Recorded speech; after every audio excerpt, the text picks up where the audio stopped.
Salam damai dan sejahtera di dalam nama Tuhan Yesus. Hari ini kita melanjutkan pembacaan firman Tuhan untuk kita renungkan dan kita lakukan kehendak dan perintah Tuhan. Dari Mazmur 105 ayat 1 sampai dengan ayat yang ke-7. Demikianlah firman Tuhan. Bersyukurlah kepada Tuhan, serukanlah namanya. Perkenalkanlah perbuatannya di antara bangsa-bangsa. Bernyanyilah baginya, bermasmurlah baginya. Percakapkanlah segala perbuatan yang ajaib. Bermegahlah di dalam namanya yang kudus. Biarlah bersuka hati orang-orang yang mencari Tuhan. Carilah Tuhan dan kekuatannya. Carilah wajahnya selalu. Ingatlah perbuatan-perbuatan ajaib yang dilakukannya. Mukjizat-mukjizatnya dan penghukuman-penghukuman yang diucapkannya. Hai anak cucu Abraham, hambanya. Hai anak-anak Yakub, orang-orang pilihannya. Dialah Tuhan Allah kita. Di seluruh bumi berlaku penghukumannya. Demikianlah firman Tuhan. Berbahagialah kita yang menyimpan firman Tuhan ini di dalam hati dan melakukan kehendaknya. Saudara yang kekasih di dalam Kristus, di dalam pembacaan firman Tuhan itu kita mendapatkan beberapa pengajaran penting untuk kita renungkan. Pertama, mengenai kewajiban apa yang perlu kita nyatakan di dalam memuliakan Allah. Yang kedua, pertimbangan apa yang mendorong kita sebagai orang percaya menjalankan kewajiban. Ada 7 hal penting untuk kita menyelenggarakan kewajiban kita sebagai orang percaya bagi kemuliaan namanya. Yang pertama, bersyukur kepada Tuhan. Kedua, senantiasa menyerukan namanya.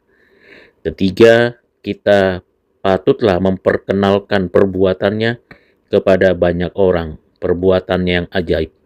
Yang keempat, marilah kita bermazmur bagi kehormatan Allah.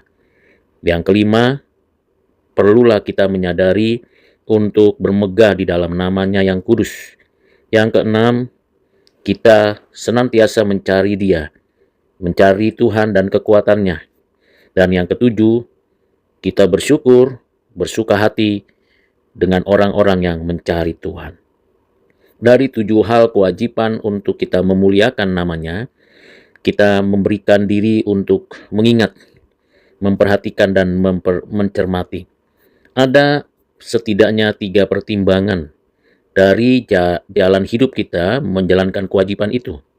Pertimbangan pertama, apa yang telah dikatakannya dan apa yang telah dilakukannya untuk mendekatkan kita senantiasa kepadanya. Pertimbangan yang kedua, hubungan apa yang saya dan saudara miliki dengan Dia. Dan yang ketiga, pertimbangan kepentingan saya di dalam Dia. Mari kita mengupas kewajiban-kewajiban kita yang diajarkan Tuhan dari Mazmur 105 ayat 1 sampai 7 ini. Bersyukur kepada Tuhan. Mengapa kita bersyukur?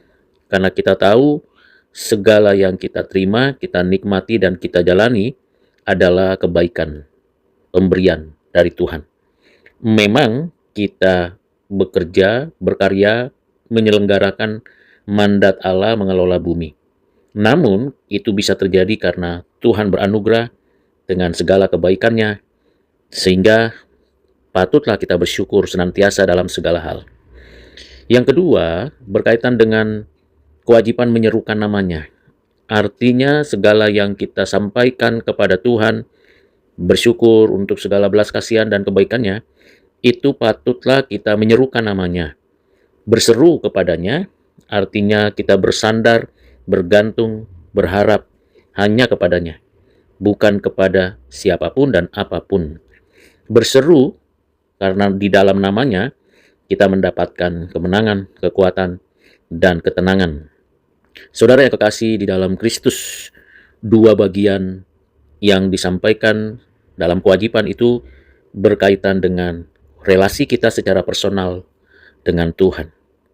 Selanjutnya, pada kewajiban ketiga, kita sebagai orang percaya memperkenalkan perbuatan yang ajaib, membicarakannya, menjelaskannya, bahkan mengajarkannya kepada banyak orang, dari rumah, tempat berkarya, dimanapun, di mana kita ada, di mana kita berkarya. Kita berupaya memperkenalkan perbuatan Tuhan Allah, bukan untuk meninggikan diri atau untuk membanggakan apa yang sudah kita lakukan, tetapi kita ingin orang lain tahu bahwa semua yang kita bisa terima, nikmati, jalani adalah hasil karya Allah sendiri. Bukan karena kita hebat, kuat, dan gagah, bukan karena kita pintar, kaya, dan mampu, tetapi semata-mata karena perbuatan Allah yang ajaib. Bukan hanya untuk hiburan, bukan hanya untuk memberi semangat, tetapi di dalam memperkenalkan perbuatan Allah yang ajaib itulah terdapat pengharapan bagi banyak orang yang membutuhkan pengalaman menikmati karya Tuhan. Sedangkan yang keempat, kelima, itu menggambarkan bagaimana kita mengajak orang yang menyaksikan perbuatan Allah yang ajaib untuk bermazmur bagi kehormatan Allah. Mengajak orang lain bermazmur merupakan kesaksian yang indah karena kita mendorong, mengarahkan orang lain, tentu kita sudah juga lakukan melalui puji-pujian kepada Tuhan.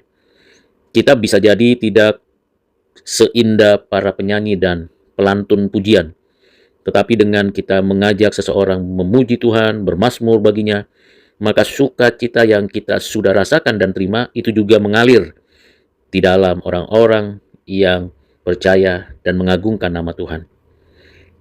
Dan sejalan dengan itu, kita juga mendorong orang lain untuk bermegah, bangga, karena di dalam namanya yang kudus, kita mendapatkan pengenalan akan Allah yang sejati. Kita mendapatkan kembali relasi kita yang putus karena dosa, untuk kita mengalami relasi yang dipulihkan. Kebanggaan kita, kemegahan kita di dalam namanya yang kudus, membuat kita semakin sadar betapa memang anugerah Tuhan yang memampukan kita menikmati segala pencapaian, bukan bermegah di dalam diri atau yang kita capai. Dan terakhir, tentu dalam mencari Tuhan dan bersuka hati dengan orang yang mencari Tuhan merupakan suatu tindakan yang bersifat pemuritan. Kita tidak bisa segera mengajak orang lain untuk mencari Tuhan dalam pengertian kita menempatkan Tuhan dalam setiap perbuatan tindakan kita. Dan mencari Tuhan itu bukan berarti kita menentukan Tuhan yang mana kita arahkan, tetapi kita sedang berupaya untuk menyesuaikan rencana, rancangan, cara hidup seperti yang Tuhan kehendaki. Upaya itu tentu tidak bisa berjalan sendiri karena Roh Tuhanlah yang menuntun mengerjakannya di dalam diri setiap orang percaya. Dan ketika kita mencari wajah Tuhan untuk menemukan apa yang Tuhan kehendaki dalam hidup kita dan kita mendapatinya karena pimpinan dan pertolongan Roh-Nya, di sanalah kita mengajak orang yang sama-sama mencari Tuhan bersuka hati. Di sanalah kita memberikan diri untuk mengajak orang lain menikmati berkat rohani, berkat jasmani, untuk menikmati apa yang Tuhan sudah sediakan. Dengan pendalaman demikian, simpulannya adalah kita membangun terlebih dahulu relasi pribadi dengan Tuhan, lalu melalui hidup dan kehidupan kita, kita mengajak orang lain membangun relasi pribadinya dengan Tuhan. Itulah cara Tuhan menolong kita untuk menjalani kewajiban. Dan itu akan terus berlangsung, mengenal Tuhan, mengenal diri sendiri, dan mengenal orang lain. Nah, bagaimana ketujuh hal tersebut dapat kita lakukan, kewajiban itu? Tentu karena Tuhanlah yang menarik kita, mengantarkan kita mendekat kepadanya. Jadi kita sebagai manusia punya natur ingin menjauh dari Tuhan karena keberdosaan kita, karena kuasa gelap, keinginan dunia, keinginan mata, keinginan daging. Tetapi di dalam kasih anugerah, Tuhan menarik kita, mengarahkan kita untuk mendekat kepadanya. Ini tidak mungkin dikerjakan oleh kemauan kita. Ini adalah anugerah yang mendahului anugerah. From grace to grace. Anugerah Allah mendahului respon kita untuk kita menikmati anugerah Allah. Jadi, inisiatif dari Allah yang menuntun kita untuk membawa kita menjalankan kewajiban memuliakan Allah, mengerjakan tanggung jawab kita. Lalu bagaimana kita menyadari bahwa yang terpenting hubungan pribadi kita dengan Tuhan. Kita dijadikan miliknya, hambanya berdasarkan covenant-nya. Kita milik Tuhan. Tuhan yang beserta dengan kita. Tuhan yang menyatakan janjinya, dan Tuhan yang mengerjakan itu di dalam hidup kita. Bukan hanya untuk kita, untuk keluarga kita, untuk keturunan kita selanjutnya. Covenant itu memang bersifat personal, tetapi dampaknya untuk satu generasi demi satu generasi. Terakhir, kita juga perlu mengingat kembali pengenalan kita akan Tuhan, kebergantungan kita kepada Tuhan, pengabdian kita kepada Tuhan. Itulah yang menjadi dasar arah pengharapan kita. Kita perlu dan selalu mementingkan petunjuk dari Allah, arahan dari Tuhan, hikmat darinya, pengertian darinya, untuk kita bisa menjadi orang-orang yang menyelenggarakan dan melakukan kewajiban bagi kemuliaan Tuhan. Kiranya di dalam kondisi apapun, saya dan saudara, mari kita menjalankan kewajiban, tanggung jawab kita kepada Tuhan dengan sungguh-sungguh, karena Tuhan yang bekerja dan berkarya di dalam dan melalui hidup kita. Tuhan Yesus kiranya menolong saya dan saudara. Amin.